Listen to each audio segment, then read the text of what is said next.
Let's be real. Starting, running, and scaling a coaching business can feel exhausting. I mean, you've got the marketing, the hustling, the selling, all that stuff you didn't realize you would need to master when you decided to start a coaching business. For anything like me, you started your coaching business to change the world, to improve the lives of others while improving your own. Well, the truth is, running a business doesn't have to be as hard as many of us have made it out to seem. And you don't even have to do all that hustling stuff if you don't want to.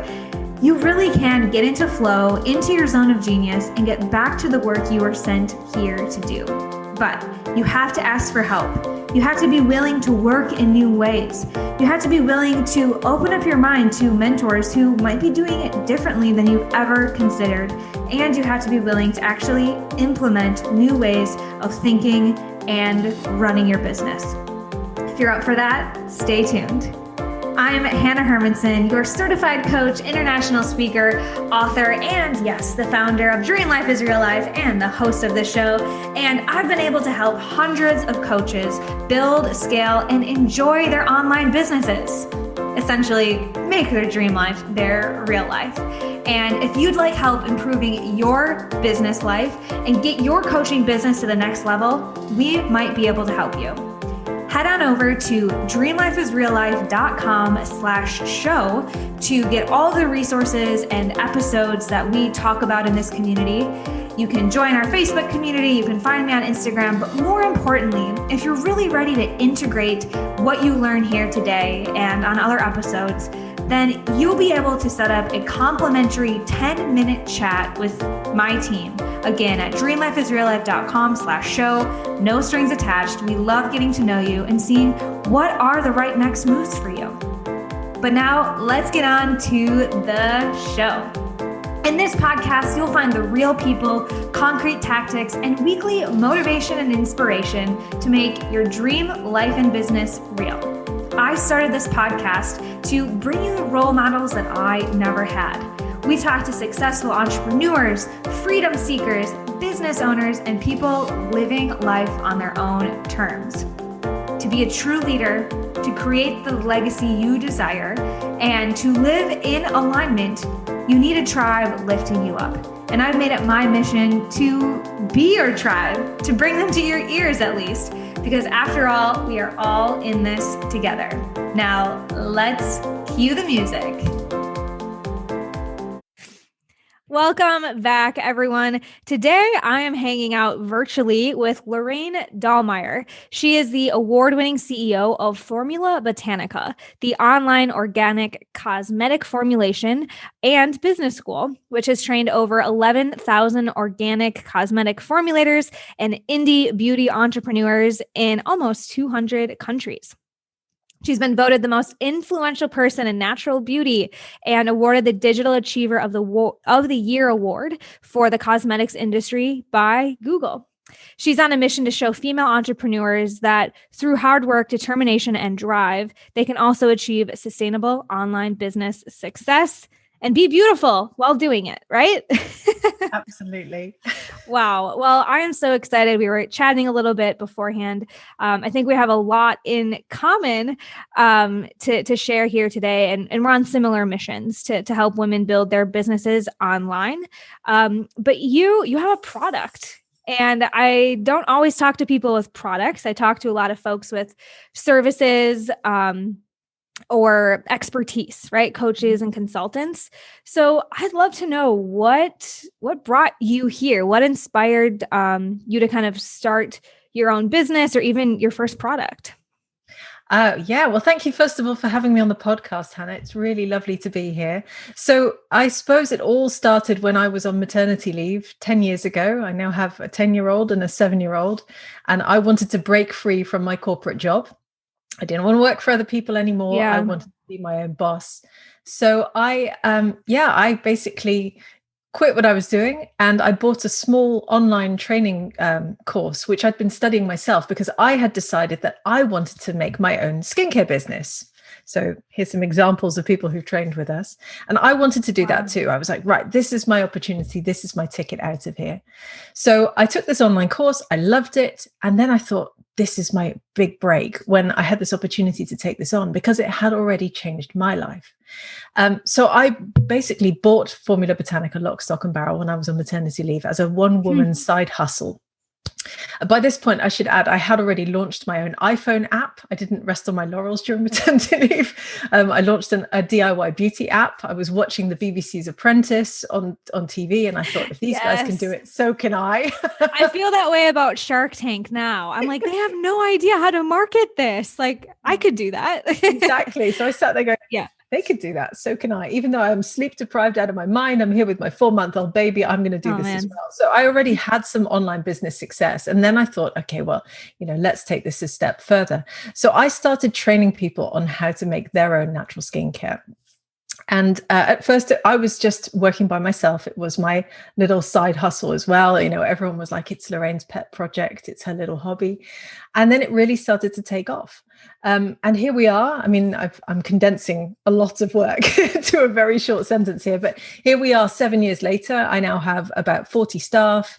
Last year, we sold $5 million worth of courses. We are the leading online education provider in cosmetic formulation. And we're taking the world on and teaching everyone how to formulate. So it's been a wild ride getting here. Yeah, I love that, because although, maybe surface level, you have a product or you have products, you've still taken those same principles of wanting something different or better for yourself, figuring it out, and then turning around and helping other people do the same. And I find that the most successful people, the ones who, yes, earn a lot of money, but also stay in it for more than like 18 months, are the ones who figure out not only how to take care of themselves, but how to take care of others. And so when it sounds like it was kind of immediate, it was that you realized that you could help other people do the same. Is that right? Yeah. Yes, absolutely. I realized how life-changing this was, because ultimately, we're all going back to our roots, right? We want to learn how to make our own clothes. We want to cook our own food. We want to craft. Making your own cosmetics is a natural extension of that. And it is huge. I mean, often when I talk, particularly to a lot of men, I'm going to generalize here, but they're always like, is there really a market for this? Aren't you going to saturate the market? But realistically, and I see this in our communities, we have, as you say, over 11,000 students. Pretty much every woman I've met wants to learn how to make her own beauty products. Either to without sell, all the junk, right? I know, right? And it's so simple. That's the other thing. Formulation is fun and it's easy and it's straightforward. So I realized how life-changing this was. And I thought, I'm really going to go with this. Amazing. And by the way, can I just say, I completely agree with what you said about sticking with something for more than 18 months, because I can't even begin to tell you how many business owners I've seen change continuously. Right. So I'm very much like head down, let's keep going, let's drive forward, and let's make this a success. Yeah. Yeah. And I mean, the 18 months thing is, it's those types of people who get in it for the quick hit, the get rich quick, I'm going to leave my job, I'm going to be a millionaire. And they're not thinking about like the longer term impact. And something you said about just that, I can feel your energy and your excitement that like people need this. Like it's so simple. They don't know about it. And it's that energy coupled with the, like you said, hard work and grit and determination that does make a brand and a business and an entrepreneur last.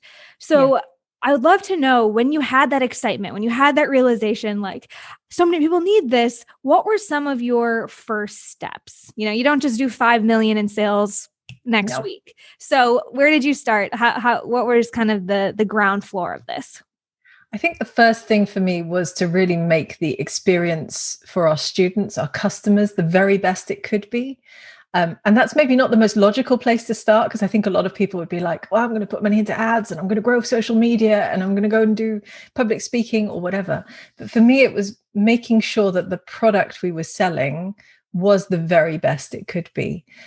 So I, first of all, rebuilt the platform like every year for about 5 years. It was a big overhaul continuously. I invested huge amounts of cash into refilming everything, in rewriting all of the courses, hiring experts, really building out a team, building a great customer support experience, basically. So heavily investing in the quality to make sure that it would continue to be life-changing and also market leading. So for me, it's really important that quality is the overriding factor in what we do. So that was very much the first thing. And then after that, I started to really teach myself digital marketing techniques. So things like launches, how to use social media, how to be visible like this, really. And after that, yeah, it just took off like wildfire, because of course, when you've got a product that people want, it changes people's lives, exactly as you said. Yeah. And you know how to market it, then you've got the winning solution, really. Yeah. Yeah. In one of our programs, our inner circle. So it's kind of like our mastermind or higher end program. We teach the 3 R's: results, retention, and referrals. And it sounds like you really focused on the 3 R's in prioritizing customer support, client success. Because if you can do that, if you can change lives, you will have clients come back to you, retention, and bring people to you. Did you find that to be true at the beginning? Yes, absolutely. And you know what? Even the referral part nowadays, we haven't put that much effort into sort of proceduralizing it or building systems around it, but it is so strong for us because people come at the back end of our courses and they've loved what they've learned. I mean, we have over 1,000 5-star reviews on Trustpilot, which is amazing. And they go and tell people and they want to shout about it from the rooftops. But then they also go and launch brands. And that is the most powerful referral of all, because here's a tangible result that someone has created by going through our courses. Yeah. You know, this is a brand called Kiss Kiss Goodnight, who's in Maryland, USA. Amazing baby skincare brand. Lovely. Like this brand, Bybee, they've just raised over $7 million in investment funding, and they're about to be launched into 1,800 targets in the US. It's just phenomenal. And so the results speak for themselves, because these people have a great experience studying with us. And then they stand there and they go, I studied with Formula Botanica and I achieved this. And then they take us along for the ride as well. So, you know, when they're launched in Target, we're like, hey, they're all graduates. And they go, yeah, we studied with them. And wow, what a phenomenal thing to achieve. Yeah. Or really rich network, right? Yes. Of people out doing good things. That ripple effect is what I'm hearing. Yeah. I'd love to shift gears a little bit, kind of thinking more about you growing the business, because getting great results, identifying the problem and the solution that you provide, we talk a lot about on the show, but something we don't always talk about is team building. And it sounds like that was something you did early on, and well, because you now have 40 people on your team and you're probably growing. So when would you recommend solopreneurs start thinking about team? Gosh, that's a big question. First of all, I would say it's been a real trial and error process. So whilst it may appear that I have done well, it has been an absolute roller coaster getting to 40 and getting to the right 40 as well. When do you start? I think you start once you want to take one of those hats off, because we all wear 100 hats when we're solopreneurs, right? And for me, that was straight away. Like, there are some things I do not want to do ever. Like, I do not do my own tax returns. I just don't. The first time I did one, I cried my whole way through it. And I was like, never again. Another thing that I have never done, although I've had to get involved with it quite a lot, but I've never run it, is human resources, HR. It's not my bag. I've had lots of different HR consultants work with me over the years, but you can sort of scale up. Like, you can start with outsourcing it to a contractor who can do a few hours a day or a few hours a week even. And then you scale it up. And over time, maybe they do, you know, a week a month for you. And then over time, you may suddenly think, wow, I'm big enough now to actually start taking on employees and thinking about pensions and thinking about holiday allowance. And, you know, that's where we are now. So it has been a real trial and error process getting there. And I have made so many mistakes along the way. I mean, that's probably been the biggest learning experience for me, actually, because I'm very much sort of head down, just get the job done. And then having to somehow let go of work, first of all, to other people. That was a big, big challenge in the beginning, because, you know, it's your baby. You don't want to let it go. Yeah. But then also having to, you know, build teams within teams and have faith in people. You have to just let go and hope for the best and work with them to create a really strong team. I totally appreciate that honesty, and that it wasn't just like magic wand, dream team is here and ready to go to work, right? And the other piece, I really appreciate what you mentioned around, thinking about contractors, thinking about hourly people. I always encourage my clients to think about interns, local college students who like are developing a skill set that you don't want to develop or, isn't in that zone of genius for you. Because when we try, I learned this the hard way. This is one of my mistakes for sure, was like being a solopreneur and trying to get good at all the hats. So there's definitely a time when you have to like cry through some finances or mess up some Facebook ads. But I spent too many months, I think, trying to become great at things that I don't want to do and I'm not naturally good at, instead of identifying collaborations and partnerships and like win-win scenarios, because there are accountant geniuses. Like, let them do the thing and let's all save the tears, right? Yeah. And you're quite right. Partnerships is a really big word there, because in the beginning, you may not have the money to hire staff. So what I used to do is I would build connections with people, and then we would barter and exchange things. Like I'm quite good at video editing. So, I knew someone who could offer me some free advertising on her website. I made her a video. I wanted to get some publicity in a different place. I made them something in return. So often you have skills that someone else doesn't have, and they may say to you, if you want this from me, it's going to cost you X, and you might actually have something of value to them. Mm-hmm. So that was a really good way for me in the very, very early days as well to get started. Mm-hmm. Okay. Sidebar for people who are listening. I actually started this podcast to grow my network. I'm not like an extrovert. Like, I don't want to go to like dinner and like do the small talk thing, but I knew I didn't have enough social capital when I was at a certain place in my business to like have those partnerships. Like, I wanted people to offer that exchange and I wasn't exactly sure. So I just like started a podcast because I can talk. And now this is one of those win-win opportunities that I get to present. Hey, come be interviewed on my show. I'll promote you. And like, I'm also going to get to learn from you, and maybe you'll have a resource or a connection for me afterwards. So if you don't even know where to start, like that's one idea, is to just like start doing interviews or set up a podcast to grow that social capital that we're talking about. Totally. Just try and connect with people in whatever way works best for you. When I first started, this was, 8-9 years ago, I was on Twitter a lot, and I would take part in like tweet hours, and I would get to know bloggers. And I remember one really cool thing I did in the beginning was I published a blog post on like the 7 best beauty bloggers you should be following right now. And I didn't pick big ones. I picked ones that were relatively niche. And because of that, they took note of my blog post, got really excited about it, retweeted it, built up a connection with me. That was a really nice way to start. And in fact, I think one of those beauty bloggers, if I remember correctly, I got to know her so well. I'm fairly sure I put her in the article. She now works in my team. I hired her. When we had an opportunity, I was like, I want you in my team. You're amazing.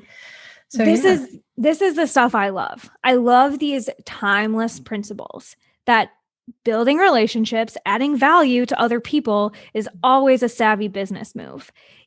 Just this week, I've been noticing I've been feeling drained by some questions about, Hannah, like, what should my hashtags be? Like, what about the algorithm? How many stories do I need? And all of that is just like so unimportant to me. Like, yeah, I can tell you like what I know about algorithms and like social media platforms, but that stuff changes. I mean, I don't even have a Twitter, and you like started your business there. We didn't even have social, like stories are so new. And now there's like Clubhouse and TikTok. Yeah. I can't keep up with the fads, but what we can double down on in any industry, in any era, is the power of your network. I love that this is coming through right now. Yeah, absolutely. And it goes through the same for your customers as well. They are your network too. And we talked about this earlier, of course, in terms of referrals. These are the people who you need to invest your time in, and you need to, I always say you have to be generous with your time, and you have to be, really kind with your time as well, because the investment you make now will pay off in bucket loads in the future. And one thing I do a lot of is free mentoring. Which just happens ad hoc. I get to know local business owners, and then I build up a relationship with them, and I'm like, hey, do you want to have a chat about this? And they're like, yeah, I do. I really do. And then we end up doing like an hour every 2 months or something. And it's just something I really enjoy doing because I get to help them. But I know that if it ever flips the other way, they will be there for me as well. And that's how you build a network. Mm-hmm. Amazing.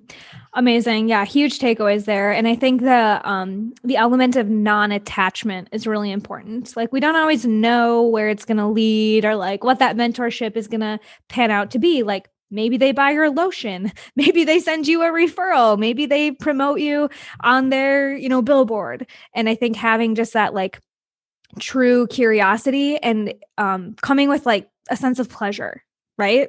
Because I've definitely made the mistake of networking and like, so how are we gonna send each other money? How's that gonna work out? But it so often comes, like we've said, in internships or down the line in unexpected ways. But investing good energy does pay off when it comes to your social capital. Absolutely, it does. It always comes back to you. We have to put kindness out into the world, I think. Yeah. So we're recording this in the first week of 2020. You mentioned you just went back into a lockdown over in the UK, and I'm feeling this like this sense that everyone's still kind of holding their breath. And I would love to know from your perspective of what are some of the things that you think are going to be really true in 2021 when it comes to marketing and business? Do you sense change? Do you have a feeling about any themes that we might want to be aware of? Totally just curious. I think for me, the biggest thing, and this probably won't come as a surprise given what we've been talking about, is all about going back to the old school ways of marketing, basically. I see so many people try and cut corners, right? They want to go fast. They want to just invest money in ads. They're just flushing money down the toilet. Let's be fair. But I think it's going to start to get even harder to make money that way. And really and truly, the best way to do it is through old school content marketing and just, again, I suppose in a way, building relationships, giving your community what they want from you. So we're really strong on content marketing. I've been blogging since 2001. I was a very keen early adopter of the internet, sort of begged my parents to get it in 1995. Wow. Never looked back. That's early. When after I designed my first website. But if you build content that people want to read, they will start to follow you. They'll want to hear from you. They will come and visit your website and they'll get to know your brand. And so we are all about content. We put out a piece of content every week. Yeah. When I first started with Formula Botanica, we were getting 1,000 hits a month on the website. Now we get like 400,000 sessions a month. I think it's something like that. It's crazy. And that's over a 7-year period. So I think that is always going to be the winning way in terms of digital marketing, because if you start to cut corners, then you haven't built those strong foundations yet. And that's where you have to start. Also, looking at social media, I think it's going to get harder with some of the social media platforms. They generate so much controversy, particularly platforms like Facebook and Instagram. So that makes it even more important to have an asset that's yours, that's strong, and where, again, those foundations really shine. So I'd say that's my big thing for 2021 and beyond. And that's certainly where I will be investing a lot of my time. I could have like slid you this like under the table, be like, hey, say this. This will be really good for this. Because I preach this all the time. I could not agree with you more. Like, personally, as a case study of this idea, I have Facebook newsfeed eradicator. I don't see anyone's posts. I don't see ads. I log into Facebook. I see my messages and an inspirational quote. So like ads don't work on me. On Instagram, I post my story and then my team does the rest. Like I'm not like scrolling and just whatever. Like every investment and partnership and coach and team member has come through my network, has come through like these types of conversations or, other associations or masterminds that I'm a part of. And I completely agree that like creating some sort of brand that people are drawn into and want to join a conversation with you. Not that you're like blasting ads at them, but you're inviting them into conversation, right? And that's what I think content marketing, blogging, having a great web presence, and also video. I'm finding, I think that's one of my like hunches is that video is going to be where the most engagement comes from because we're craving social interaction, not just screen time, but like real conversation. Yeah. We just hired a video editor full time. Actually, he started with us a month ago. So actually this week, I mean, what is it? It's Tuesday. We've already put out 2 videos. this week already. So it's working, and that's, I think, exactly what you say. The other thing is email marketing. Every single year since I've started, someone has said to me, does email marketing really still work? Isn't it dead? Isn't email dead? Like, well, let me ask how much time you just spent on it today.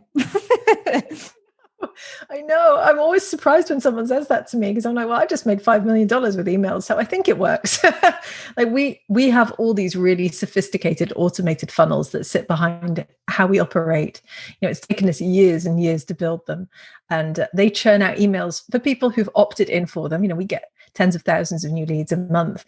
I think back in October, we hit the 1 million emails in a month mark. And I just sat there and went, whoa, that's a lot. But everyone has requested them. They want them, and they want this content because we're constantly churning out content that people want to read. And that's just how marketing works. That's how successful marketing works. Yeah, that brings me to another feeling I have about 2021, which is going to be this emphasis on permission-based marketing, right? Like I have opted out of Facebook newsfeed. I don't want to see those things. And this is, again, where like conversation, whether it's in, getting into someone's inbox or actually speaking directly with them and like getting the permission, right? This like the spamming, just throwing spaghetti on the refrigerator thing, I don't think is working for anyone. So I love that, opt in and keep giving them what they ask for. Nothing over that.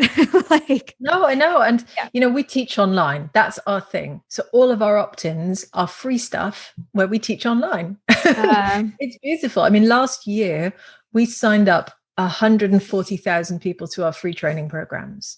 And it actually, for me, the most exciting thing about that isn't the fact that we got 140,000 new leads. It's about the fact that we helped 140,000 people. Yes. And I know that there will be a percentage of those who will come and enroll for our courses. That's awesome. Totally excited about that. But I also love all the people who go, I went through your free stuff and you've changed my life with that. Mm-hmm. I find that really humbling, because that means we are having this huge global impact in 170 countries to date. And that's why my whole team does what we do. We're passionate about that. We really want to help people. And when you get these wonderful messages, these heartwarming messages from all over the world, that's, makes it all worthwhile, really. Yeah. And this comes back to that energy of so many people need this. I need to get it out. Not that I need to pad my bank account, but like, I need to teach this. People need to know this. And I think this comes back to that trust. If you're in the first 18 months of your business, I know it's about money because you don't have money. Like, I get that. But you absolutely need to take Lorraine as an example, that when you focus on the impact, the longevity, the life-saving, changing opportunity that you can offer to people, that's where sustainability comes from. Yep. And it is absolutely about sustainability. This is an interesting little side branch that we're going off down here, but I'm a chartered environmentalist and I studied environmental management. I'm very passionate about sustainability, which is also something I try and bring into the natural skincare and hair care angle. But I often have to point out to people that sustainability also means financial sustainability. And I find this a really interesting point, because I often see people, particularly in our beauty community, say, I'm going to start an indie beauty brand. I'm going to give away all my profits to charity, or I'm going to plow everything into this charity here. I'm going to give all of this back here. None of this will come to me. There's a real money mindset thing that a lot of people have going on. But I always have to point out that sustainability means you'll still be in business in 3 years' time as well. And if you're giving away all your money, you're not going to be in business in 3 years' time. So you're quite right. Sustainable success also means making money and being comfortable with making money, because how else are you going to have that global impact? Absolutely. Absolutely. Yeah, I think that's a really powerful piece. And when we can look at money as an energy, as a reflection of the impact that we've put out into the world.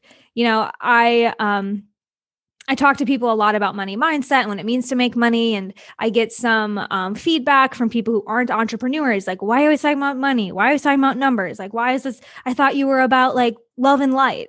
And it is this conversation and this connection to the fact that if I have abundance in the money aspect of my life, that means that it's being fueled by the passion that I'm following, the impact that I'm providing. And a lot of our clients have high ticket offers. So they're charging people, they're asking people to invest more than $2,000 in something. And that is always a reflection that you are there's a transformation. Like there's an investment, not a, transaction or a smaller level exchange. It's just money is just another form of energy. If I could say it succinctly, that's how I would say it with you. It's true. And you see that actually when you give away something for free or for very little money, people don't connect as much value to it. And what was interesting was when I first took over Formula Botanica, all the courses were priced at rock bottom prices because that's just the way it was at the time. And that didn't sit right for me. First of all, it didn't quite work financially. Secondly, I couldn't grow my team. They have to get money as well. I have to pay the people who work for me. So over time, the prices went up. And the audience that we had in the beginning compared to the audience we have now, very, very different, because the people who expect to pay $50 for a course and get lifetime support and be able to email you and call you every week and be able to expect like a free conference ticket and all their ingredients for free. We have people email us and go, you want us to pay $50 and then will you post me all my ingredients and buy me all my equipment? And we're a bit like, no, that doesn't fly. Yeah. Those people are very different to the people who do invest $2,000 and say, I'm going to learn how to do this. I'm going to put everything I have into this. This is my passion. I know you've got my back. I know you're going to support me, and I'm going to give it my all in the process. Mm-hmm. Those are the people who are successful. Those are the people who launch brands all over the world and who make money with it. So yeah, you're quite right. It is an energy exchange, really. People who pay attention. Yeah. Right? Yeah. Yeah, that's huge. And I love that you touched on that, like the expectation of an exchange. And we could go on and on about that, but I think we're kind of speaking to this this idea that you want mutual investment when working with someone. Yes. Yeah. And the other great thing about making money as a business is that you can support others. So the thing that I loved the most in the beginning was that people were coming to me going, okay, you've hired me as a contractor. I've got a few projects with you a year. I now have enough money to go register my business. I now have enough money to hire my first team member. Last year when lockdown happened, some of our contractors lost all of their clients. I had the opportunity to double, triple, quadruple the amount of work they had with us and bring them in and actually make sure that they didn't have to furlough their staff or even let people go. And that is the impact also that you have. So it's not even just on your customers. It's also on the people around you who make your business what it is. Yeah. Yeah. That ripple effect. I love the common threads kind of being woven into this here. And do tie a little bow on this package that the gift you've already given us here. I just have a few final rapid fire questions, if you will. So for people listening who are like, yes, like I want to make that impact. I want to commit to this. I want to invest in starting a business. What is one thing that they can do today to set themselves up for success or take one step closer to their dream life being their real life? Okay, the first thing that you need to know, and this is a big one, is you need to sit down and think about how your product or your service is going to change someone's life. You have to know this because you're going to be talking about it all the time as well. You're going to be saying to them, I'm going to change your life by doing this. It might not be something that you come up with instantly, but make sure you know what that is. That's the winner. Yes, back to that energy of necessity. Like I have no other option. This has to get out. I use the analogy in our program when people have hesitations about their program or sales. I was say, if you had the cure to cancer, how would you be approaching this sales call? Like if you literally knew you could save their life and people have been looking for this for decades, you have a solution. Yep. I love that. Okay. My next question, we touched on this a little bit and you've kind of mentioned you made a few mistakes. But if you could look back at yourself starting your business 10, years ago, what would you tell her today? I would say, don't look at it as a little hobby business. Everyone else may be treating you that way, very patronizing. You're a woman starting a business, you've got babies, it can't be that serious. And here I am, we've bought our dream home, I've retired my partner. We're financially secure. It's fantastic. But obviously I didn't know that was going to happen. And I wish that I'd gone into it with a little bit more confidence and said, don't worry about it, just go for it. And don't treat it as a hobby, treat it as something serious. Yeah. So good. So good. If you dream big, shoot for the moon, you might just land among the stars, as they say, right? Exactly. Or in your dream home. Exactly. And now I have no problem sitting here and saying, I want to teach the whole world to formulate. Even if you don't want to, I'm coming to teach you. But you can have that sort of big vision. And I often talk to our students about, I think it was Bill Gates and I can't remember his business partner's name, when they started Microsoft, they said in the early 80s or late 70s, they wanted every household to have a computer on a desk at home. At that point, people didn't have computers, let alone laptops or smartphones, but they had the vision and it worked. Absolutely. Well, my last question, since we're on this mission to teach everyone to formulate, and you've already given us so much value, how can listeners continue this conversation, learn more about what you do, and stay connected? Right. So we are at formulabotanica.com. We are also all over social media. You can find us absolutely everywhere at Formula Botanica, but particularly on Instagram. You can also follow me at Lorraine Dallmeier on Instagram, where I talk more about running my business and also about sustainability a little bit more, because obviously that's a topic I'm very passionate about. So yeah, come and check us out. And we have a free course on our website where you can learn how to formulate and become a formulator or even an indie beauty entrepreneur. Oh, so good. My first taste of entrepreneurship was actually in multi-level marketing, but I got into it because of the sustainable products and like non-toxic and eco-friendly. So I'm definitely going to go check out some of this myself. I think this is definitely an essential skill for like the 21st century. So thank you. I couldn't agree more. Thank you. Yes. No, thank you so much. I really, really appreciate everything that you've shared with us. And I do hope listeners, find you and continue this conversation. I, though, will be back next week with another inspiring guest that will help you all make your dream life your real life. That's right, friends. That'll do it for our show today. But remember, if you're really ready to implement and take these ideas into action, then hop on over to dreamlifeisreallife.com/show, and you can access all of the resources we talked about, and more importantly, set up a complimentary 10-minute phone call with my team so that we can help you get clarity and some concrete action steps in place. So this doesn't just become another one of those feel-good moments, but an opportunity to actually make a change in your life and business, because all good things come in action. So we'll see you over there at dreamlifeisreallife.com/show and next week here on the show.